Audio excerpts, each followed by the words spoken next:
nostalgia, memories, growing up in Central Florida in the 1990s. What a bunch of sappy crap. It's the Sappy Crap Podcast, starring Steve Bauman and Jarman Day. Welcome to the Sappy Crap Podcast, where the names are changed, but the stories are real. I'm Jarman. And I'm Steve. That's right. The stories are real, or at least how our brains have kept them after all this time. At this point, they're just legends. Legends. And this is, of course, if you've been listening along, this is our final episode of the Sappy Crap Podcast. That's right. It's been a good run, but we always knew that there was going to be an end. And I think we've told the stories we're going to tell for the most part.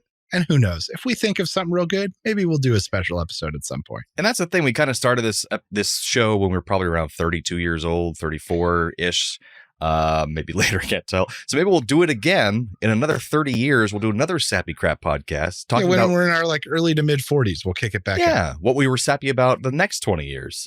We can go back to that at some time. But what are we going to talk about for this final episode, Steve? So Jarman and I decided this one's going to be friendship.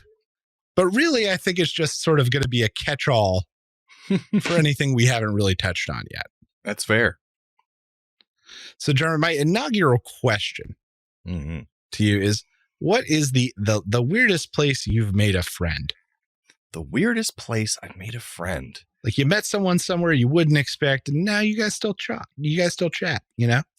Well, I think there's a couple that come to mind off the top of my head because we didn't plan this ahead of time, which would be Patrick, my buddy to this day. Steve and I were in chorus, as we talked about in previous episodes. And I believe I was a senior. No, it would have been a junior. We were juniors. A junior, and he was coming in as a freshman. And this big concert choir, he was coming in brand new. He was for some reason, late to class. And so he came in, and our teacher was just like, go over there with the basses. And so he walks up to this giant group of kids. We're all standing on these risers to rehearse. And I just kind of wave him over because he looked really lost and confused. And he waved over and came over and stood right next to me and started. And at that point, you were pretty new as well. I was fairly new too. Yeah. I didn't exactly know what the hell I was doing. So I kind of felt like this guy doesn't know either. So we're like kindred spirits here. So he came over and I kind of helped him out with the process, what we were doing. And we've been friends ever since. And that's right. He came over and did theater stuff with us. Yeah. And I remember that even performing, he had like confidence issues. Like even if he did a good job, he would always tell himself he didn't. Oh yeah. I could see that. Like one thing I remember about Patrick, especially with his acting, he always was beating himself up about some like choice he made or the way he said some line. But he was so diligent. Yeah, he was a hard worker. He's always been a hard worker. Right, he was always willing to put in the work. Like, even if he stunk at that moment, he wasn't going to rest until he was better. And I think maybe chorus was a kind of unusual thing for him because his whole family very, big tough guys, and he's a big tough guy too. But then he's got this softer side where he wants to do chorus and drama and stuff, and he did so well at it. He was a male cheerleader for a while too. He was a cheerleader. Does that sound right? Yeah, and no one really made fun of him for that. First of all, he's a big dude, big barrel-chested guy, but that's the dumbest thing to call someone not manly for being a cheerleader because he basically had his hands on the butts of every cheerleader in school every single day. That's right. So, go hang out with a bunch of chicks and get to go to all the football games. And they all loved him. So it was great. But yeah, that was a weird situation. And other than that, I think when I was dating this girl, we'll call her Jenny, she was the first person I dated when I moved back to Orlando from working at CNN. And I befriended all of her friends. And then soon after that, we broke up a few years later. And I pretty much got all the friends in the divorce. So she kind of stopped hanging out with most of them. And I hung out with them for years, played D&D together, video game nights. And so that was kind of an odd way to get friends that became longtime, decades-long friends after that because and she didn't really keep those relationships and I did. So what about you? So I think this is probably the first friend I made in New York. And I may have told this story, but I went to this big Apple hiring event for Apple Retail. And there were like 50 of us in a hotel, seminar room and recruiters from the market. And they showed us like some videos about about Apple retail and Apple culture, and then ask questions. People raise their hand. And I remember knowing that I wanted them to see me, but knowing that I didn't want to be that guy who talked all the time. Yes, that's the thing in school too. You always want to be that guy who's like, says enough, but not too much. And so once I figured out what the format was, I said, you know what? I'm going to raise my hand for every third of these questions. Mm-hmm. Every third question, I'm going to raise my hand, or at least have something to say. So that was the strategy I went with.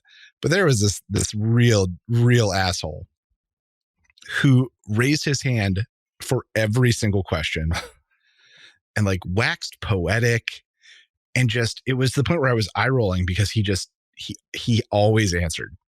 In a room of 50 people, he was clearly the one talking the most. He's that guy. Yep. And so I remember saying like, well, man, hopefully I can't imagine they're going to hire him. So I show up I get the interview to actually go in and like interview at the store. And I show up to Fifth Avenue, and who's the guy ahead of me in line? That guy.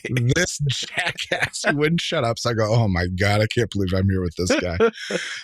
And so we're waiting, and it's past the time, and someone comes out and goes, hey, they're running behind.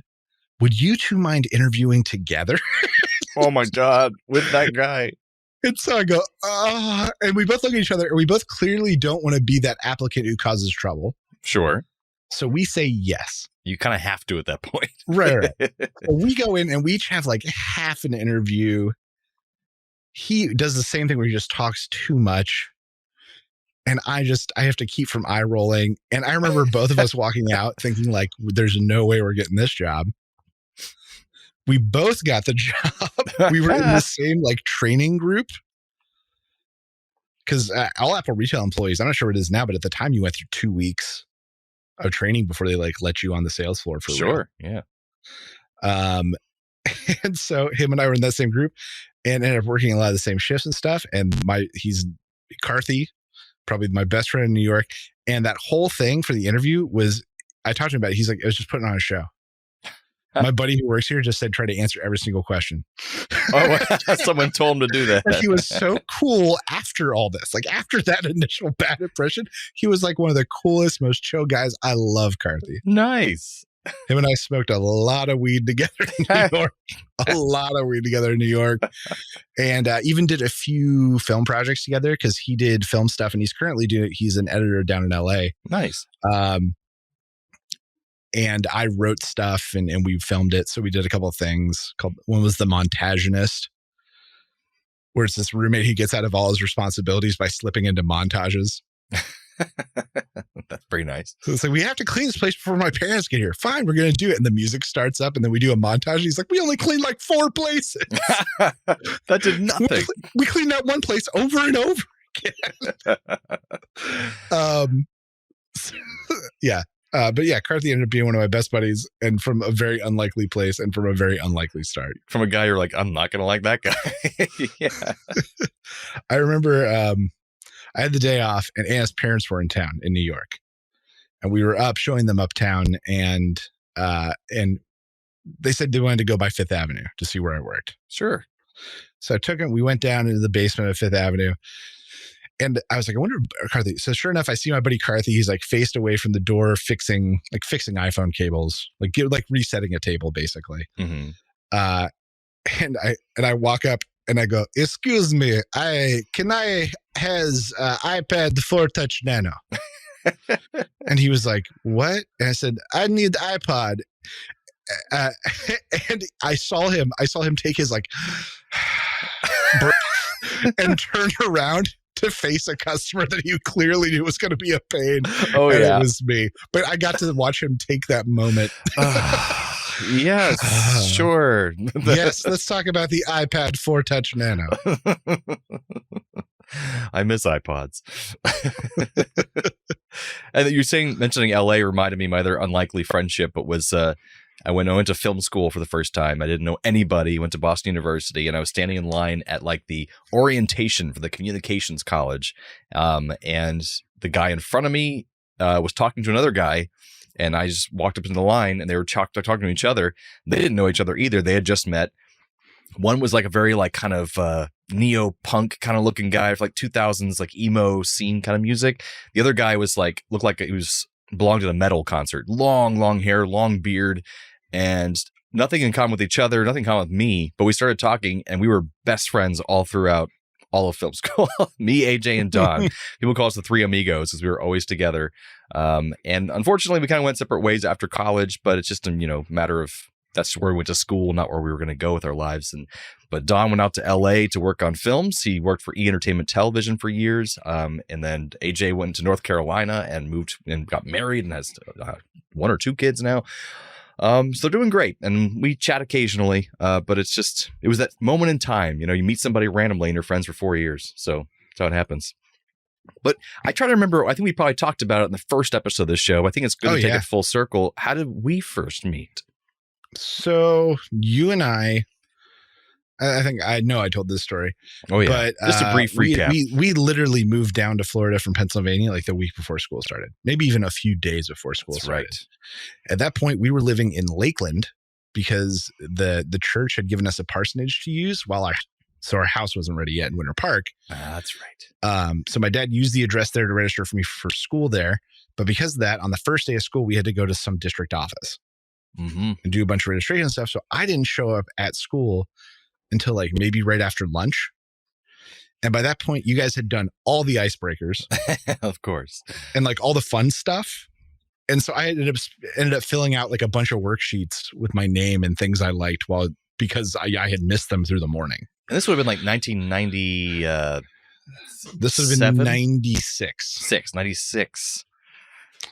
And it was lunchtime and I didn't know who to sit with and I hadn't done any of the activities. So I hadn't had the chance to meet anybody. And some of you guys had gone to school there the year before or for multiple years and knew each other.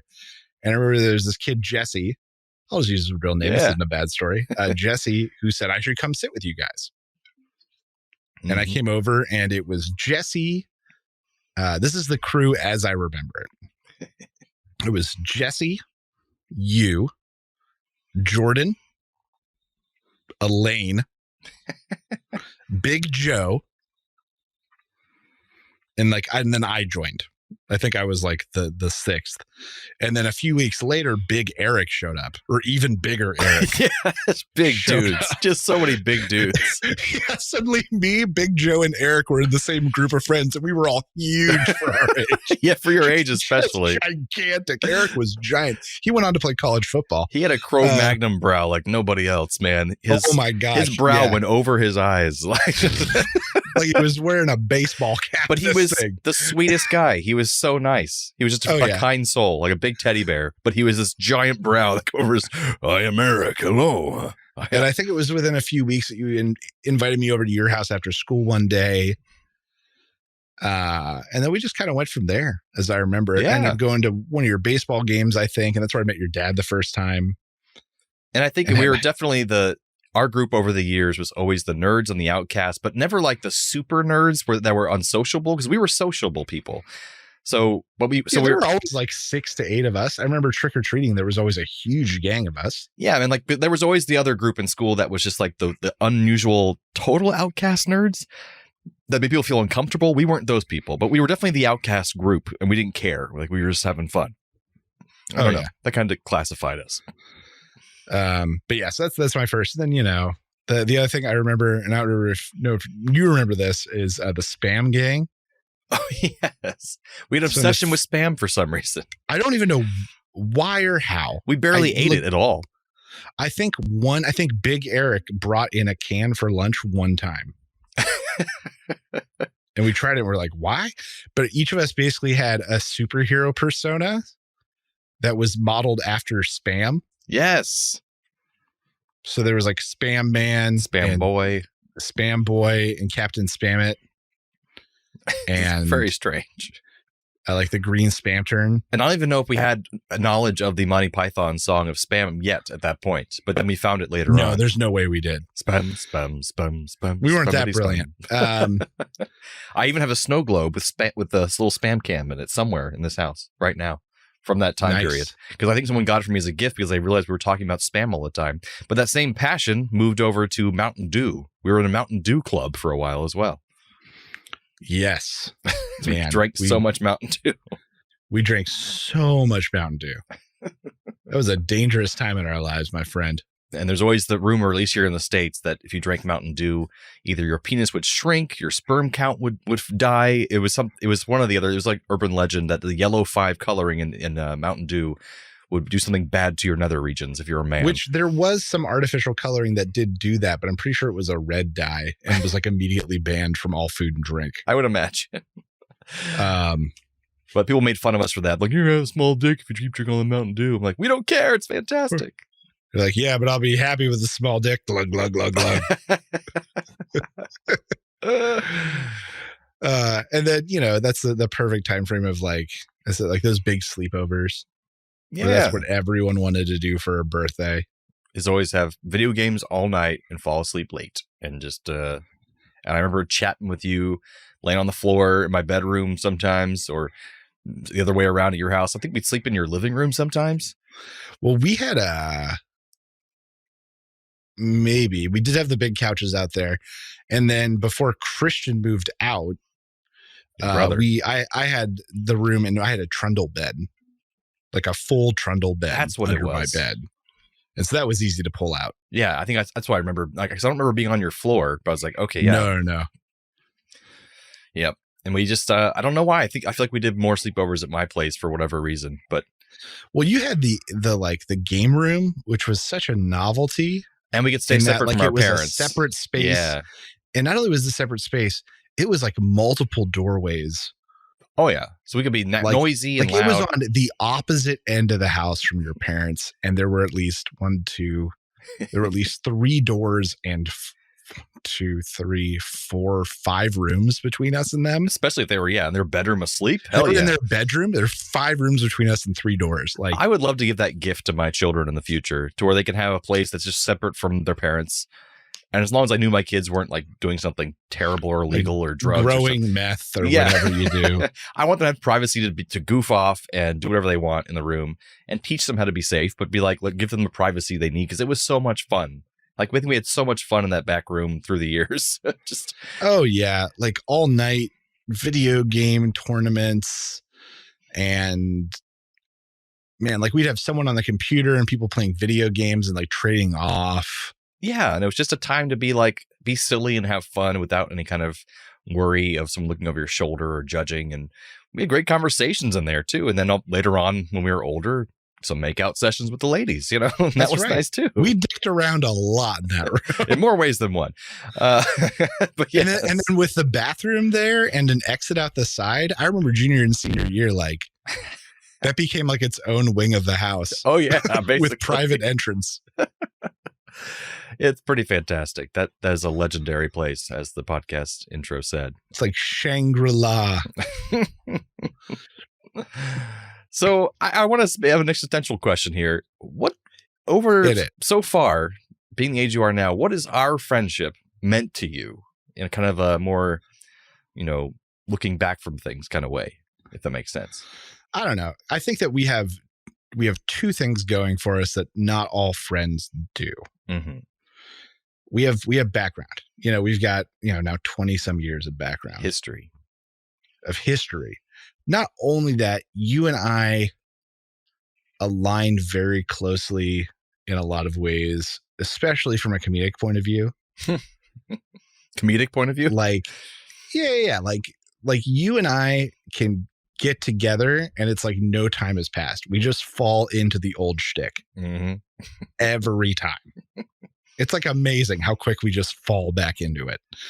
Well, it's like the same things formed us, the same entertainment, the same, just location. I mean, that's what this whole podcast has kind of been about, is that this place and time formed us in a very particular way. And if I was playing a video game, you were too. If you were watching a movie, I was too. And the only thing that's different is you got Muppets before I met you. That's why you were into that and I wasn't. And I got Star Trek after we moved apart. So besides that, when we were together, we consumed exactly the same media at all times. Almost the exact same stuff. Yeah. Yeah, exactly. But not only that, I think from a comedic duo sort of point of view, almost in that, like, that there are jokes that I am crass enough to go for that you just won't. Probably. But you're happy to set me up for them. Yeah, it's like the whole like Laurel and Hardy kind of Abbott Costello. But you won't tell the punchline because that would be unbecoming of a gentleman. But I'll go for it. I'm such a gentleman. I could possibly see that. But no, like I just can't think of anybody else in my life besides Anna that that I can fall into. Like, yeah, we get back together for even a day, and we'd never skip a beat. Yeah, and I think the biggest clincher of it, what kind of obviously kept us together, was your brother's wedding and coming up with this idea to keep us talking every week, because why the hell would we have to find the time to do that in our adult lives, living thousands of miles apart without this technology? And in the past, it would have been like 1950s. We'd have to be making a phone call every week just to chat and catch up. And we probably wouldn't do that. But I think this has been a great excuse. I'm trying to think about how did we chat and stuff before the podcast? I think we would occasionally send text messages to each other. Or like Facebook Messenger, maybe. Yeah. And it was kind of breaking off. It was kind of going down its own path. I mean, I still know what you were up to, and I'd come visit more. And that was because I wasn't paying for my own flights at that point quite yet. But now that'd be much more cost prohibitive. I couldn't do that as much now. But yeah, it was just... especially now I'm on the West Coast. God damn, our ticket's expensive as soon as you cross the coast. Well, I mean, it was expensive when you were in Seattle, but it was a little cheaper when you were in New York. But I think I saw you in New York maybe twice. Oh yeah, it wasn't much. I think you came up with Jenny. Was that what you called her? Yeah. Once. I did. You're right. And then maybe one other time. One other time before that with like a college girlfriend, I think. No, that you would have been in Seattle at that point. I don't know. Maybe you and Owen did come out to Seattle. We did. I have a great picture on my mantelpiece of me, you, and Owen in and you came Seattle. Out one other time with some college roommate that you don't remember. Exactly, the pothead guy. It made poor choices. Guy. Yep, came out and got chlamydia in Seattle. That was fun. Yay! That's what it's known for. Okay. That and Thai food. Oh, I love Thai food. Don't like chlamydia. I love chlamydia. But yeah, I think there's just it's just so cool that we're able to do this, and we always have a little catch up session usually before episodes and stuff, and chat about life. Oh, that's when the real gold is, people. I just shoot their shit for 10 to 15 minutes before a I know session. Some listeners who might want that. We talk about D&D, or we talk about our group adventures that week, or I share some crazy ass build I've come up with. Or stories about your kids' pee habits, of course. Oh, yeah. It's all on the table. It is. But yeah, I think that's just been, and just great to know that it's actually helping me know that I'm going to be moving soon. Not soon, but eventually I'm going to be moving away from Orlando, from the kind of the people I know here. And I've made some friends, and not some closer than others, but to know that I kind of have you, and also thankfully Patrick, who I also talk to remotely every weekend. On Sundays, we play video games over the internet, and we chat on Zoom at the same time. And I can do that from anywhere. I can be podcasting with you literally from anywhere and catching up with you every week, and occasionally visit with you in person. And the same thing with him. And it comforts me knowing that I have this kind of friendship where it'll be there for me no matter where I go. And it's not place dependent. And that helps me know that I can go with freedom anywhere in the country or something. So that's really I think nice. That's maybe what. So Ann and I have been for about the last 6 months or so exploring leaving California and moving to like the Pittsburgh area to be closer to my family. And the one sort of, not say my hesitancy, but most of my best friends I've made out here have been through Dungeons and Dragons. Yeah. Mostly people I met through work who we used to play in person. Right. But now we play online. But when I go to Pittsburgh, that's going to be too big of a time swing. Ah, yeah. I'm sad that I will not get to play D&D with these people anymore, really. Different time zone entirely.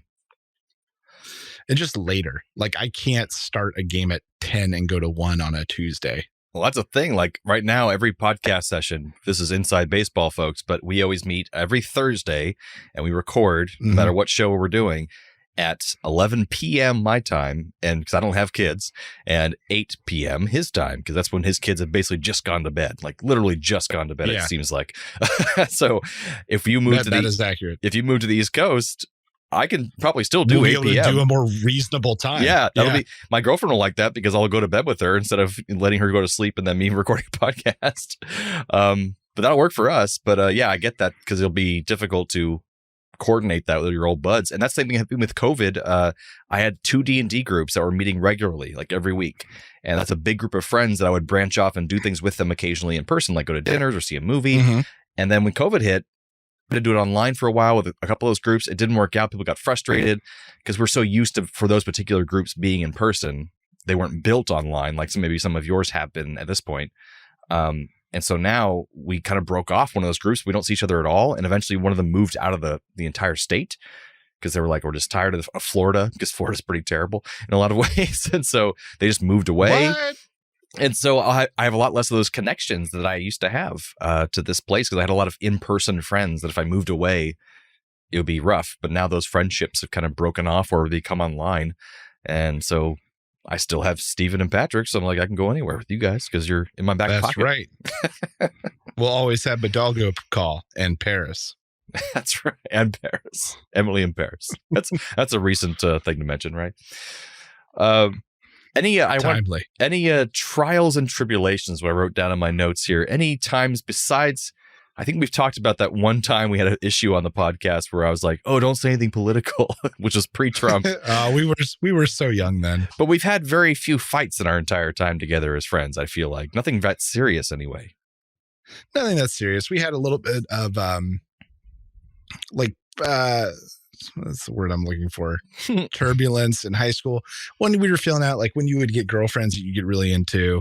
Oh, and spend less time with you and stuff. And I just wouldn't get to see you or not get to see you, just you and me. Yeah, absolutely. So we had some like turbulent kind of times then. I remember a few of those conversations. Yeah, because like she's always around when we're hanging out. Like, can it just be the two of us? Yeah, I get that.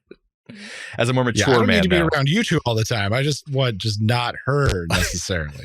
That being said, that wasn't always the case. It just depended on who you were dating. That's also true. Yeah, that's fair. Because some of them were pains in the ass. Not fun people to be around. Not fun pains in the ass, just regular pains in the ass. Exactly. And I think that's kind of it. We had a little tiff in college. Oh, yeah. So this may be what you're thinking of, where we got, not say caught in a love triangle, but maybe like a love quadrilateral. Maybe. Oh. So this is the situation as I remember it. Mm-hmm. So we were probably both sophomores, I think. In college. And I had been courting this girl named Lacey. I'll change names for the sake of protection. Named Lacey. And she was like way out of my league. Like I look back at this and I don't know how I was doing this at the time. But things were moving slowly. And she had basically told me that she didn't want to commit because she was about to go do like a study abroad thing for an entire quarter, if I remember correctly.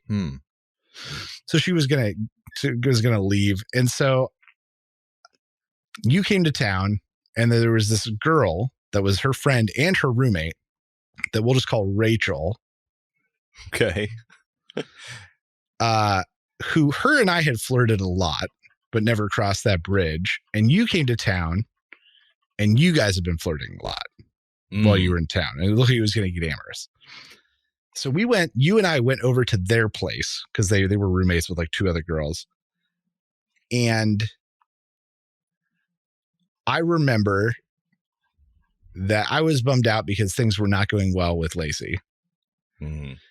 And Rachel and I went to talk at one point, and you guys were like holding hands and getting lovey-dovey and amorous and stuff. And Rachel basically told me that Lacey was planning on breaking it off. With you? With me. And I was really bummed, and Rachel comforted me, and we ended up making out.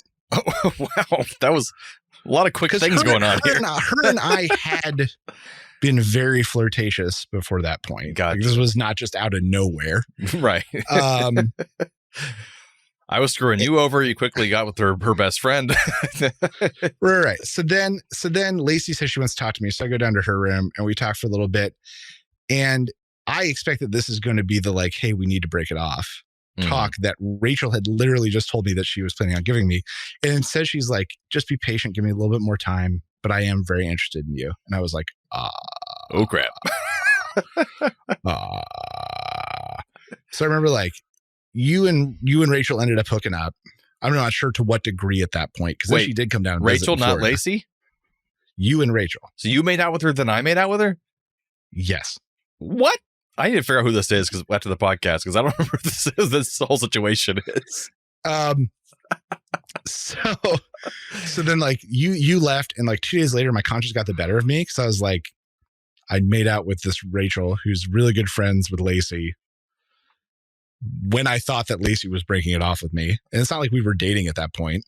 Right. Like nothing was official. So I went and told Lacey, and then she broke it off with me. Oh no. What a messed up situation. Right. I was trying to do the right thing. I hadn't done the right thing, but I was trying to do the right thing at that moment. I can see that. In that moment. It didn't feel good. Everything felt terrible. And then I remember thinking that like maybe Rachel and I would date, because her and I had been flirty, and that had happened, the makeout thing. And then basically, I think basically you had said that her and I couldn't date. Really? From like 3,000 miles away. What? Yeah. And I remember I was real mad with you, and really in hindsight, it was mad at myself for what had happened, but it didn't feel that way at the time. That you and Rachel girl couldn't date. Yes. Like, cause I have dibs or something? Kinda. What a douche, Jarman. Whatever the hell I was doing is terrible. Right. If we were both being awful, like, let's just clarify that. None of that was victim. The victim in this situation is like Lacey and Rachel. Of course. Realistically. We were being douches to them and to each other. Lacey probably the most of anyone. Yeah. Lacey got like the raw her roommate, deal. I'm not going to say, I don't even know if she lied to me, but misled me for whatever reason, accidental or otherwise. Sure. Yeah. Man. So this all happened. I remember being real pissed with you, because then Rachel wouldn't date me, not only because she was still living with Lacey and they were still friends and she was trying to respect her, which I kind of got. Yeah. But then, mind you, then Rachel and I did end up doing some amorous stuff. Oh. On other occasions. But so that summer I came to your place for like 2 weeks or something like that. Or I was in Orlando for 3 weeks or something. Gotcha. And Rachel's, one of her parents was a pilot maybe, or a stewardess. So she got real cheap flying things. And so she came out like the weeks I was there. Oh. And it was real tensious and real awkward, because you two were clearly going to hit it. But her and I had this history. And mind you, I love how you may have brought this story up, and now I'm just telling the whole story. I don't even remember who this is. Like, I'm still trying to remember. I would be happy to tell you right after this. Okay. So you guys were clearly going to hit it, and that's clearly why she was there. Realistically, like that's why she was in Orlando, was to hit it with Jarman. Oh no! Right after we really did have a history. Oh man! And so there was a night where you guys were staying in, and I went to a party that you guys were supposed to come meet me at, and then you guys didn't. Mm. And I had a little bit to drink there, and I remember I had someone drop me off, and I walked in, and you two were both bumping uglies in the hot tub. Oh. And you guys were both nude. And I remember I walked out looking. This happened. This 150% happened. What? 150% this happened, Jarman. I believe you. I just don't remember what this is. So I came out, and you guys, and I remember you were real embarrassed. And she knew that her and I had this thing. She was more aware than you were by far. Mm-hmm. And I remember at that moment, I was like, this is going to get really awkward. I'm going to pretend to be nearly blackout drunk. And basically pretend that I didn't know what was going on. Wow. And so I played blackout drunk for like a half hour with you guys to keep you guys from feeling bad. Well, that was nice. And then like the next day we went and dropped her off at the airport. How do I not remember any of this? I don't know. You were having a great time. But my memory is also terrible. We've also learned throughout this entire Sappy Crap podcast. Yeah. Your memory is so much better than mine is. And her and I did make out at one or two parties in Seattle after that. Oh, after that. Good. It did happen. That's good. But her and I had also had some stuff before that. So, that may be our one person that we've, not say this in a weird way, but that's shared in a sense, then, whoever this person is. I mean, I'm willing to talk about that too. I have kissed 2 other girls that you have kissed. Oh, I see. One of them, you know about both of these, or at least at some point knew about both of these. I just forgot my entire past. I remember one of you, I like told you that night. One of them was, I can't remember what we've called her before, Chrissy, maybe what we called her. And we were at a party at this kid Josh's house, and it was a drinking party, and she was pretty drunk. And I remember she, I think, was basically trying to make you jealous. Effectively, I think that's what was going on. Make out with my best friend. That's a good idea. I remember she was drunk, and she's like, I bet you if I kissed you, you'd like it. I remember that was her line. And I was like, maybe. And so sure enough. Bam. Bam. And then the other one was I don't remember what we called her. Arwen is what we called her last week or yes. 2 weeks ago. Arwen. And after you guys broke up, she was once again clearly trying to get to you. Jesus. Clearly trying to get to you. I was just a tongued pawn in this situation. Tongued pawn. That's your memoirs. And I remember it was during a chorus concert, and it was like when Park Singers were on. So, and I wasn't in Park Singers yet. So we got to just kind of go out and wait for our next entrance. I remember her and I went out to the courtyard and made out a little bit on a bench. Good for you. And then that night, I think we drove you home. And I think I told you like in the car that night. That rings a bell, actually. You saying that. Because it was so weird and out of nowhere. But I think I remember the feeling of you telling me that and being like, oh, I wasn't upset at all. I was just like, that was nice that he told me that. But once again, it was a situation where like she was clearly trying to get to you. Yeah. Like in both of these situations, I was used against you. Oh, Jesus. And it didn't work in either situation. No. But Steven got to make out with somebody. So, a little bit I did. I'm okay with that. So that's the other, the thing with Rachel is like the one thing I remember where like you came in, it was a weird love quadrilateral. Her and I did some stuff and then she came to visit. You guys hooked up and I had to pretend I didn't see it. And I would say that was one of our trials and tribulations, because that's probably one of my biggest dick periods in my life, where I was just a jerk for like 3 years in college. So if it was going to happen between us, anything bad, it would be during that time. And me not being considerate of your feelings would be during that time too, because I was just not considerate of anyone's feelings but my own during that time. So that's what college is for. Pretty, I guess. And I'm glad we made it through. We made it through the other side. Oh, we did. Like we never held grudges long or didn't talk, you know. And I guess that wasn't our way. No. And I guess one of the things I would say would be, what does the future look like for our friendship going forward?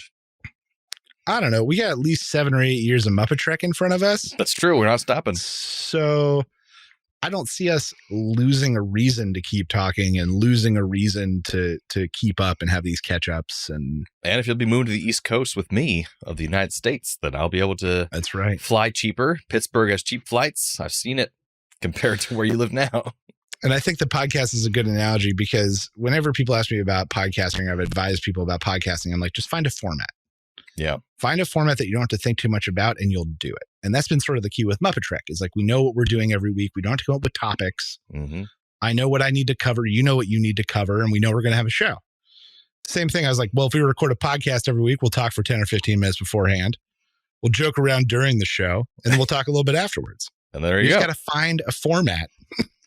And also, unless you're going to pursue this somehow full time, you don't need to be considering what your following is going to be. That's just going to frustrate you. If you're worrying about how many listeners you have, how many downloads, it's nice to look at. We have a tracker on our show. We like to see. We used to worry about that so much, like the in the first beginning. year to year and a half. Exactly. And we didn't care when we first started. And then we cared a little bit in the middle. So like we started getting more listeners and we're like, oh, now I care about this because we're getting more. But then after a while, now I'm just like, this is for us. And if anyone else listens, that's great. And we like that you're listening. But I'm so glad that you're listening. But it has to be for you. You need to be passionate about it.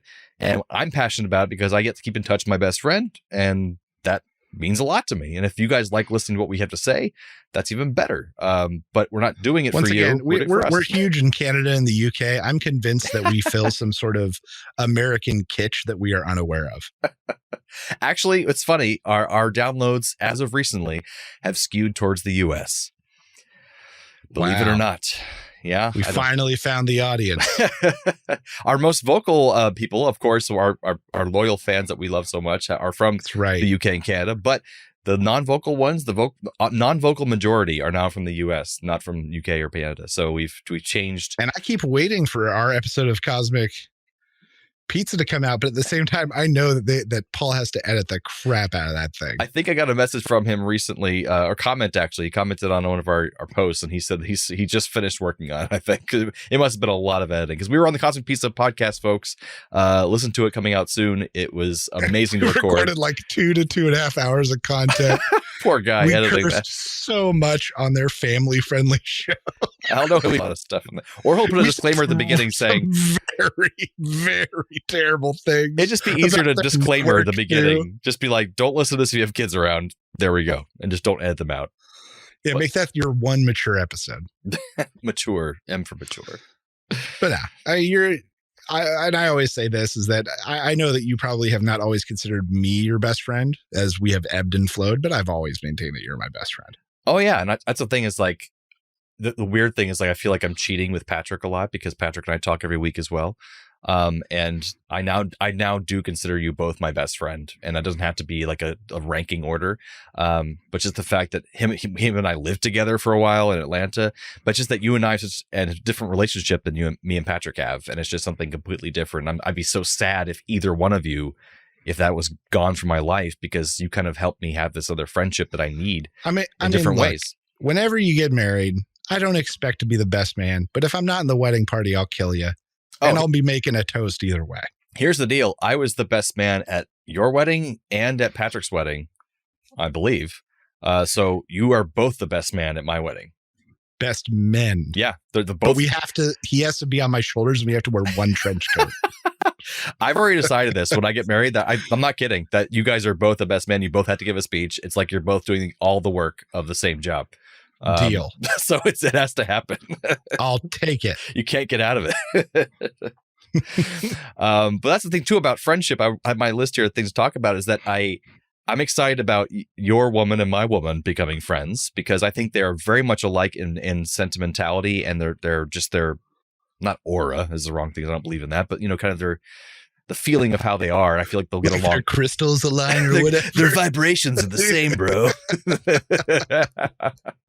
They have a similar vibe, and I think they get along really well. And I'm so excited for them to meet because they have not met yet. And she's my lady, so I want her to meet her. I'm excited. I mean, they're either going to love each other or try to get into a knife fight. It'll be one of the two. And nothing in between. We'll enjoy watching either of those outcomes. So that's right. You and I will play the Spock battle music. That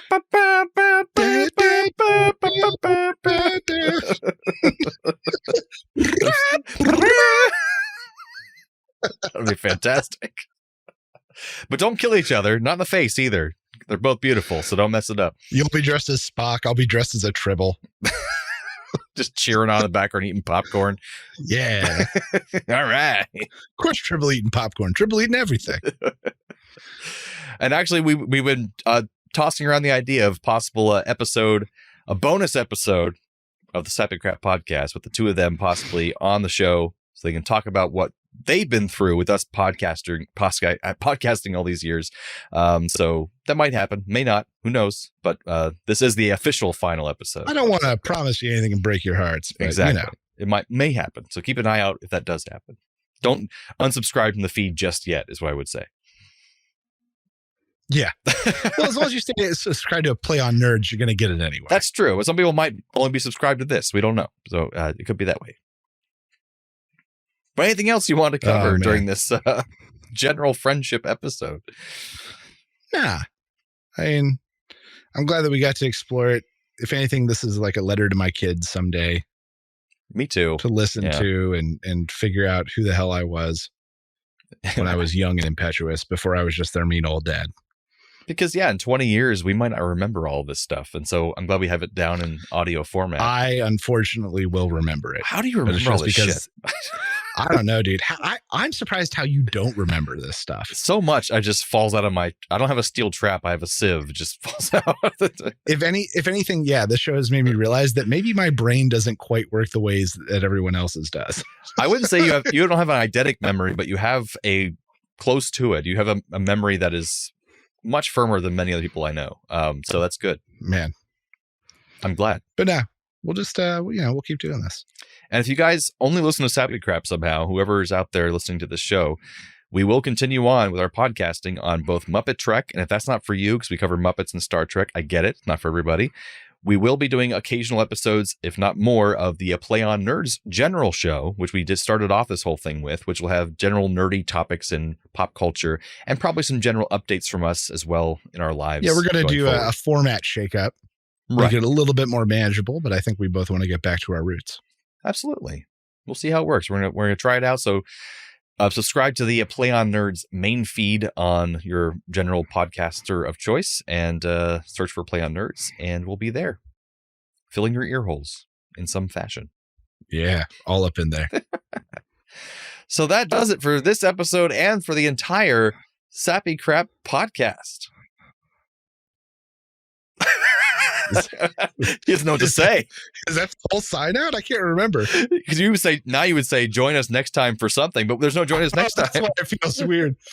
Join us maybe never again when we talk about who knows what, maybe nothing. Probably nothing. But thank you so much for everyone who's joined us on this delightful stumble down memory lane that he's so much better at remembering than I am. We're happy to share our stories with you and remember them with each other. And don't forget, the good old days might have been okay. I think they were all right. This podcast was brought to you by A Play on Nerds.